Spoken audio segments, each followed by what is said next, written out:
warahmatullahi wabarakatuh. Hai, kembali lagi bersama saya Miftahul dari Tonga, NIM 1914080026 dengan mata kuliah multimedia pembelajaran. Tugasnya storyline, materi magnet, submateri yaitu kemagnetan dengan dosen pembimbing Bapak Yusmaridi MPD. Baiklah, langsung saja kita ke penjelasan kemagnetan.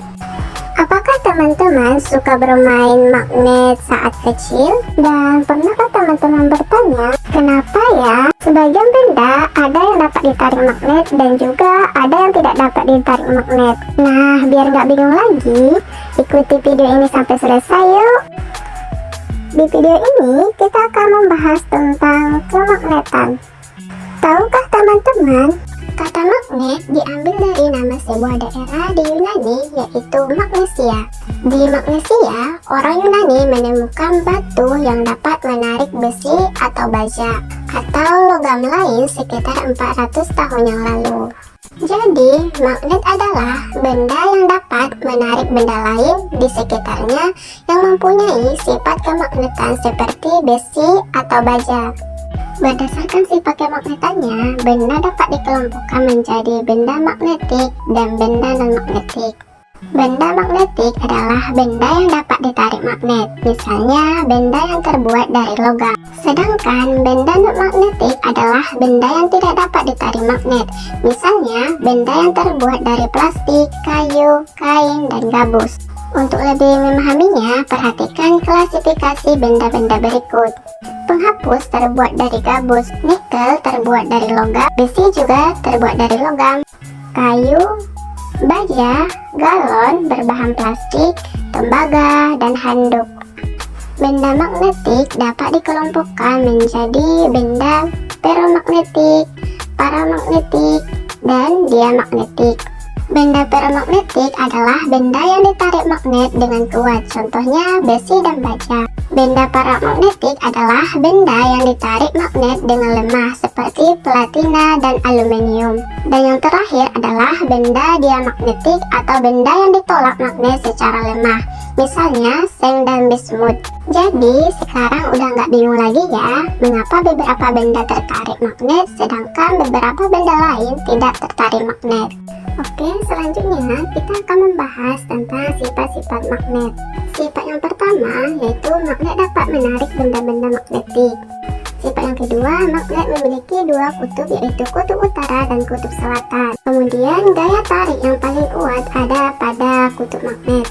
Hal ini menyebabkan benda-benda berkumpul di kutub magnet, sehingga kutub yang sejenis pada magnet akan saling tolak-menolak, sedangkan jenis kutub yang berbeda akan saling tarik-menarik, dan sifat magnetnya yang terakhir adalah dapat berputar bebas di udara secara horizontal.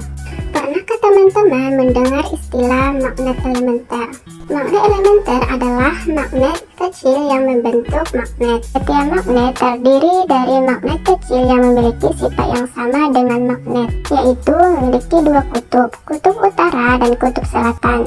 Nah teman-teman, suatu benda yang bukan magnet dapat memiliki sifat kemagnetan dengan tiga cara, yaitu dengan cara gosokan, induksi, dan elektromagnetik. Sekarang kita akan membahasnya satu persatu. Yang pertama dengan gosokan. Caranya magnet kita gosokkan dengan benda yang bukan magnet. Tapi ingat ya, penggosokannya harus searah, gak boleh bolak-balik. Tujuannya agar magnet elementer yang terdapat pada benda letaknya teratur dan searah, sehingga benda akan memiliki sifat magnet yang mana ujung benda memiliki kutub yang berlawanan dengan kutub magnet yang kita gunakan untuk menggosok. Selanjutnya, induksi dilakukan dengan mendekatkan benda non-magnetik ke magnetik. Ketika benda didekatkan akan terpengaruh atau diinduksi oleh magnet yang menyebabkan letak magnet elementer pada suatu benda menjadi teratur dan menunjuk ke satu arah. Benda akan menjadi magnet sehingga dapat menarik paku yang berada di dekatnya. Ujung benda yang berdekatan dengan kutub magnet akan terbentuk kutub yang selalu berlawanan. Ketika kutub selatan magnet berdekatan dengan ujung A benda, maka ujung A benda menjadi kutub utara dan ujung B benda menjadi kutub selatan atau sebaliknya. Yang terakhir dengan elektromagnetik. Caranya mengalirkan arus listrik DC atau arus searah. Magnet elementer yang terdapat pada benda akan dipengaruhi oleh aliran arus searah karena magnet elementer berada pada posisi yang teratur dan mengarah ke satu arah. Maka kutub magnet yang terbentuk dapat ditentukan dengan aturan tangan kanan.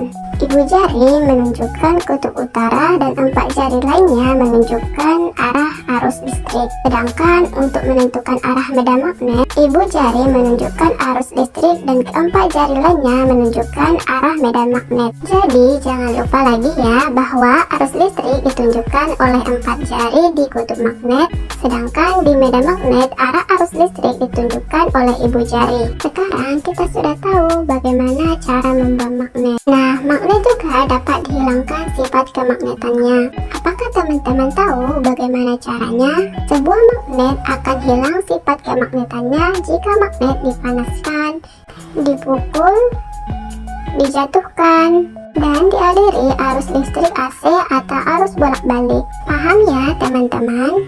Selanjutnya, untuk lebih memahaminya, kita akan membahas pertanyaan-pertanyaan berikut. Soal yang pertama, benda yang ditarik lama oleh magnetik adalah, perhatikan pilihan jawabannya ya. Besi adalah benda paramagnetik, aluminium adalah benda paramagnetik, seng adalah benda diamagnetik, dan baja adalah benda paramagnetik. Jawabannya adalah B. Soal yang kedua yaitu, pernyataan yang benar tentang sifat-sifat kutub magnet adalah, kita sudah tahu kalau kutub senama akan tolak menolak dan kutub tidak senama akan tarik menarik. Jadi jawaban yang benar adalah A. Berikutnya yaitu, bagaimana pembuatan magnet secara elektromagnetik? Untuk membuat magnet, kita menggunakan arus DC. Logam atau besi diberikan kumparan yang dialiri arus DC. Jadi jawabannya adalah C. Ingat ya, untuk membuat magnet kita menggunakan arus DC, sedangkan untuk menghilangkan sifat kemagnetan kita menggunakan arus AC.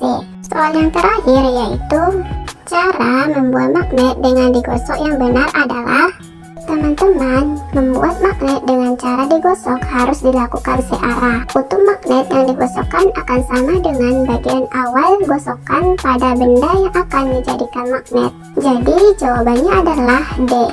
Oke, bisa dimengerti ya. Sekian dari penjelasan saya. Sampai ketemu lagi di video selanjutnya. Wassalamualaikum warahmatullahi wabarakatuh. Jangan lupa like, subscribe, dan share.